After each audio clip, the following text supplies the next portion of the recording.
अरे ऐसे सदन है ये, माननीय सदस्य प्लीज, आप इसी विषय पर बात करेंगे। हाँ, आप मत सलाह दीजिए, बैठिए सीट पे। आप जब बोलेंगे, जब सब सीट पे बैठेंगे, सब सीट पे बैठेंगे तो बोलेंगे आप। सर एक मिनट सर, सब सीट पे बैठे आप। I rise to oppose the introduction of the bill under the nomenclature the Government of National Capital Territory of Delhi Amendment Bill 2023 under Rule 72 of Rules of Procedures and Conduct of Business, as the bill vindicates the outrageous infringement of this government upon the territory of the states. It is designed of digging up a graveyard for cooperative federalism.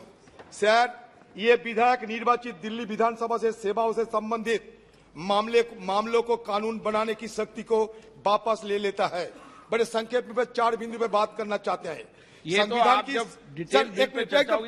Point पे संविधान की 7वीं अनुसूची के तहत सेवाएं राज्य का विषय है, इसलिए एनसीटी विधानसभा को एनसीटी की सेवाओं से संबंधित सभी विषयों पर बिना किसी गतिरोध अड़चन के कानून पारित करने का अधिकार होना चाहिए था। इस प्रकार यह विधायक संविधान का स्पष्ट उल्लंघन है, क्योंकि अनुच्छेद 239 के स्पष्ट रूप से दिल्ली विधानसभा को राज्य और समवर्ती सूची में सूचीबद्ध मामले पर कानून बनाने की शक्ति प्रदान करता है। इससे संविधान की अपेक्षा करने और उच्चतम न्यायालय की अनदेखी करने में केंद्र सरकार की दृष्टिकोण को बारे में गंभीर प्रश्न उठता है।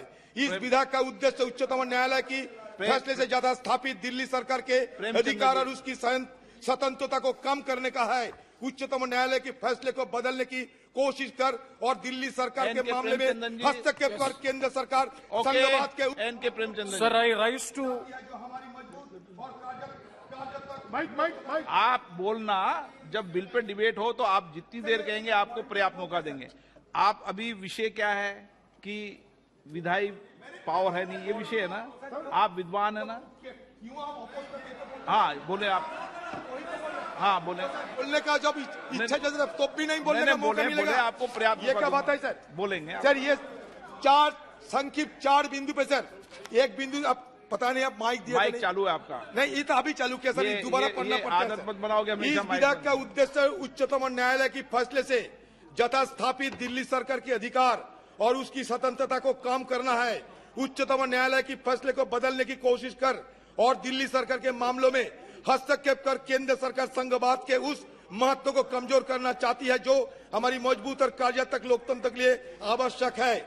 3 नंबर सर, आप विधायक और अध्यादेश उच्चतम न्यायालय की इस फैसले को निष्प्रभावी करने का प्रयास करते हैं, जिसमें दिल्ली सरकार की शक्तियां को बहाल करते हुए कहा गया था कि अगर सरकार को अपने नौकरों पर नियंत्रण नहीं।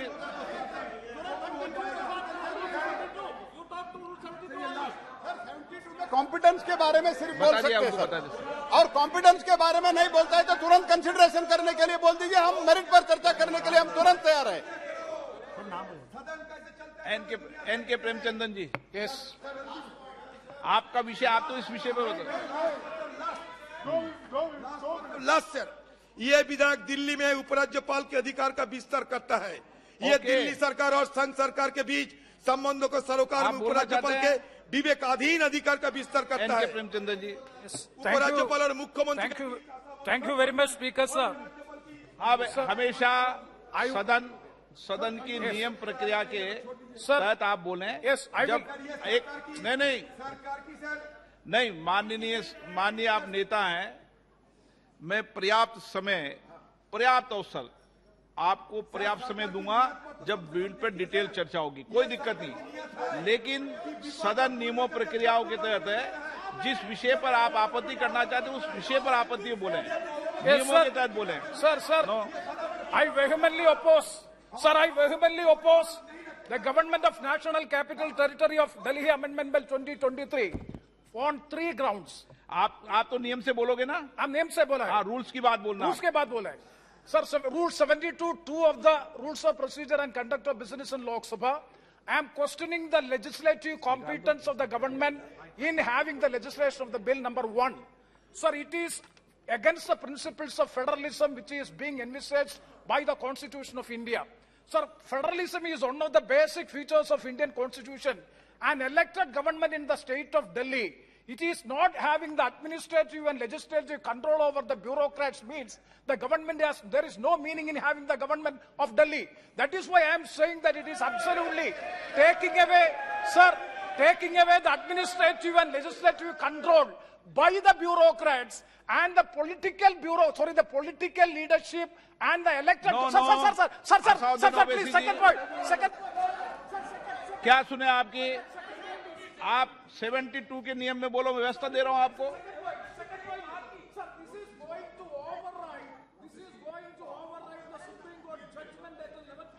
2023 government of NCT Delhi versus Union of India. Sir, let me read the Supreme Court judgment. The Supreme Court judgment says that the state government. No, this is I am talking on the legislative competence. Prahlad Joshi, I am talking on the legislative. Sir, Rule 72 says if a motion to leave the introduced the bill is opposed, the Speaker, if thinks fit, after permitting the brief statement from the member who opposes the bill, the motion and the member who moved the motion may without further debate put to the motion, provided that where the motion is opposed on the ground that bill initiate the legislation outside the legislative competence of the House, the Speaker may permit the full discussion. Sir, it doesn't. Parliament is fully competent to pass this bill. If they want to talk on the merit, let them discuss when there is a consideration and passing, sir. Okay. Sir, the second point is, it is overriding the Supreme Court judgment dated 11 May 2023.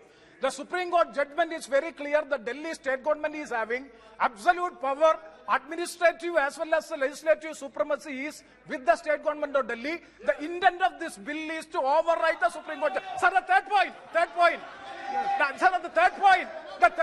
Please. Why you are having it? Sir, the third point. 239, Sir, through 239, clause 7 of Constitution of India. Sir, so far the last 30 years of Indian experience, so far the clause 7, 239 article of the Constitution has not been invoked. Here in the preamble, if you go to see, there are 2 pages of preamble. In preamble, sir, very, very valid point, sir. In preamble, nowhere it is stated that why clause 7, 239 is invoked is not being stated in the preamble. Preamble is incomplete. Therefore, I strongly oppose the bill in introducing. Speaker sir, मैं शुक्रगुजार हूं हमारे opposition leader का कि बगैर प्रधानमंत्री के house चलने दिया सर. इन्होंने बगैर प्रधानमंत्री के हाउस चलने दिया, इनका शुक्रिया अदा करता हूं सर. तो ये चेस और लूडो का खेल हो रहा है सर. उधर से चेस खेला जा रहा है, लूडो खेला जा रहा है. सर, मैं इसलिए अपोज कर रहा हूं कि ये आर्टिकल 123 का वायलेशन है. एक सिंपल बिल से आप संविधान को अमेंड नहीं कर सकते. तीसरा, ये theory of separation of powers का वायलेशन है. चौथा ये है कि सर, सुप्रीम कोर्ट का 4 जुलाई 2018 का 5 जजेस का जजमेंट है. तो इसीलिए मैं ये कहता हूं कि ये इस हाउस को लेजिस्लेटिव कॉम्पिटेंस नहीं है. इसलिए मैं इस बिल की मुखालिफत कर रहा हूं. अब जबकि हमारे लीडर ऑपोजिशन ने अलाउ कर दिया बगैर प्रधानमंत्री के, मेरी आपसे गुजारिश है सर, मैं डिवीजन पूछूंगा, अब डिवीजन कराइए. स्वागत Rai ji. Sir, with all the vehemence at my command, I beg to oppose the National Capital Territory of Delhi Amendment Bill 2023. As has been mentioned before, that this bill is well outside the legislative competence of Parliament, because the Supreme Court, in a passed a judgment in CA number 2357 of 2017 on 11th May 2023 in the matter of government of NCT of Delhi versus Union of India. Now, to override the Supreme Court judgment, the government has brought forward a bill. This is totally autocratic. It abrogates, sir, हो जाएगा, sir, sir अब प्रेमचंद्रन को 4 बार मौका दिया, मुझे भी 1-2 बार दीजिए। Sir वो complete. Sir I want to say that this is total abrogation of the legislative power of the Union Capital Territory of Delhi under Article 239A of the Constitution. कल आपको पर्याप्त मौका दूंगा, चलाओ सदन, पूरा सबको मौका देंगे। अध्यक्ष पूरा अध्यक्ष समय, महोदय, कल आप सबको पूरा समय दूंगा। अध्यक्ष महोदय, ये बिल पूरी तरीके से गैर कानूनी है। कानूनन बात करो। ये पूरी तरीके से गैर कानूनी है। आपको भी पता है, page 772 of Kaul and Shakdher practice and procedure of parliament में। एक मिनट बैठिए। माननीय सदस्यगणों, मैं पुनः आपसे आग्रह करता हूं कि ये संसद है और संसद में बोलते समय हर शब्द का उच्चारण ठीक होना चाहिए। हमारे गौरव गोगोई जी उपनेता हैं, वो बोलते हैं आपको भी पता है। अगर मुझे पता होता तो मैं इस बिल को इंट्रोड्यूस ही नहीं करता। नो, मुझे पता होता तो मैं बिल को इंट्रोड्यूस कैसे करता। आप तो सीट पर आपत्ति पैदा कर रहे हैं कि मुझे पता है। मुझे पता होता तो मैं इंट्रोड्यूस कैसे मिलता, ये तो बहुत बड़ा विषय हो जाएगा। नो, इन शब्दों को वापस लो, ऐसे चलिए। सर, मुझे संरक्षण की आपका संरक्षण चाहता हूं कि आपके पीठ से एक निर्देश जाए कि ये जो बिल है सब्सटेंटिव पॉलिसी नहीं है, और ये जो कॉल एंड शक्दर का जो लिखा है कि when a leave of house to the moving of a motion has been granted, no substantive motion on policy matter is to be brought before the house by the government till the motion of no confidence has been disposed of. Motion of disconfidence has not been disposed of. This is a substantive policy. It is illegal. It will be challenged, and this has no merit, sir. अब ruling दीजिए कि ये substantive. Thank you, sir. I too would like to oppose the introduction under Rule 72 of the Rules of Procedure, and particularly on the issue of legislative competence. I have 4 brief points, sir. First, the bill violates the defining feature of a federal democracy, the division of power. It undermines the Delhi Legislative Assembly and the Delhi government, and by trying to supersede the Supreme Court's decision on the matter, the union government appears to undermine the constitutional principle of federalism. Number 2, sir, just 4 quick points. Sankshipt mein bol raha hu. Number 2, the bill infringes the principle of representative democracy, which is a basic feature of the Constitution. The legislators are accountable to their electorate. The electorate must have a say in who governs them. If the Delhi government is not able to control and hold to account the officers posted in its service, sir, the fact is that it's their responsibility. The legislature cannot be fulfilled.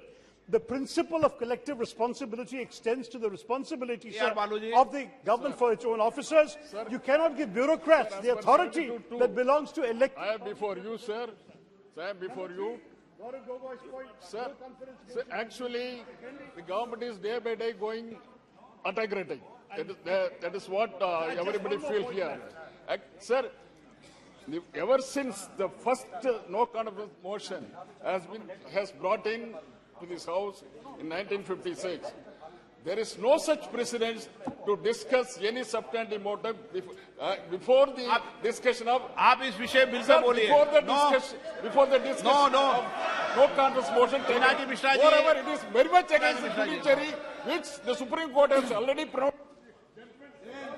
Honorable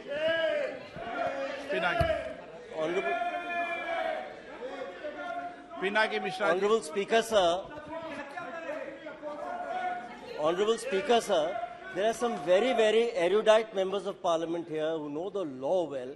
I'm surprised that when legislative competence is being discussed under under Rule 72 proviso, that there is no advertence at all to the actual Supreme Court judgment or the order which the Supreme Court has passed, a speaking order of 7 pages the Supreme Court has passed in the writ petition filed by the State of Delhi against Union of India. Now, kindly see what the Supreme Court in para 95 has said. It concludes about legislative competence. Please understand, the court says, however, if Parliament enacts a law granting executive power on any subject which is within the domain of NCTD, the executive power of the LG shall be modified to the extent as provided in that law. Government has brought out a law now pursuant to a Supreme Court empowering it. So how can you challenge legislative competence?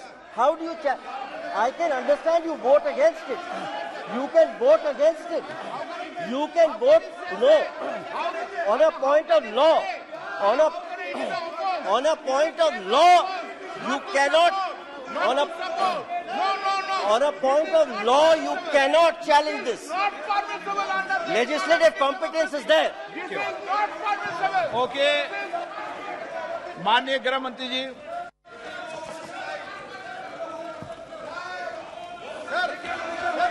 माननीय अध्यक्ष जी, विपक्ष के सदस्यों के द्वारा जो मुद्दे संसद के नियमों के अनुसार उठाए गए, मैं इसकी स्पष्टता इस महान सदन के सामने करना चाहता हूं। माननीय अध्यक्ष जी, 239 क और क के अंतर्गत इसमें स्पष्ट उल्लेख है संविधान में कि उपखंड क की किसी बात से संघ राज्य क्षेत्र या किसी भी भाग के लिए किसी भी विषय के संबंध में इस संविधान के अधीन विधि बनाने की संसद की शक्ति का अल्पीकरण नहीं हो सकता। इसका मतलब है हमारे संविधान ने इस सदन को संपूर्ण सत्ता दी है कि दिल्ली राज्य के लिए किसी भी कानून को लेकर आने की। दूसरा मुद्दा उठाया गया सुप्रीम कोर्ट के जजमेंट का, जो हमारे माननीय सांसद बीजेडी के बताया सर्वोच्च न्यायालय के पैरा 6 जजमेंट के पैरा 6, 95 और पैरा 164 F, इसके संबंध में सर्वोच्च न्यायालय ने स्पष्ट किया है कि संसद दिल्ली संघ राज्य क्षेत्र के लिए कोई भी कानून बना सकता है।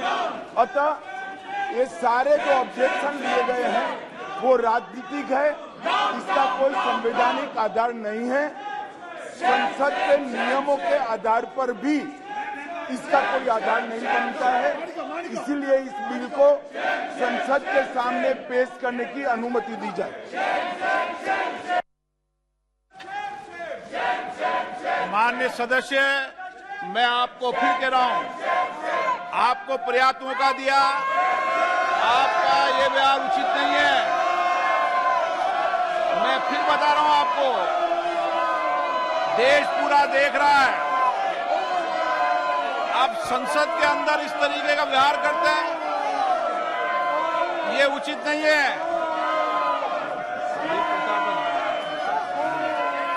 प्रश्न ये कि विधेयक को प्रस्तावित करने की अनुमति प्रदान की जाए। जो सदस्य इसके पक्ष में हाँ गए, जो सदस्य विरोध में ना गए, मेरे विचार में निर्णय हाँ वालों के पक्ष में, हाँ वालों के पक्ष में